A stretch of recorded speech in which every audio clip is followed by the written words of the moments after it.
BNP সরকার গণমুখী ও জনকল্যাণমুখী ১০০ দিনের কর্মকাণ্ডে তাই প্রকাশ পেয়েছে বলে জানিয়েছেন বিএনপির সিনিয়র যুগ্ম মহাসচিব ও প্রধানমন্ত্রীর উপদেষ্টা রুহুল কবির রিজভী।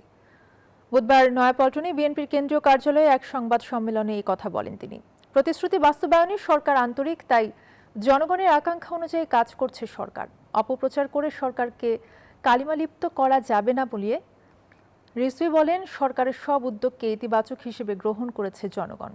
এ সময় সীমান্তে পুশিনের ঘটনাকে ন্যাক্কারজনক উল্লেখ করে ভারত সৎ প্রতিবেশী সুলভ আচরণ করছে বলে মন্তব্য করেন প্রধানমন্ত্রীর এই উপদেষ্টা।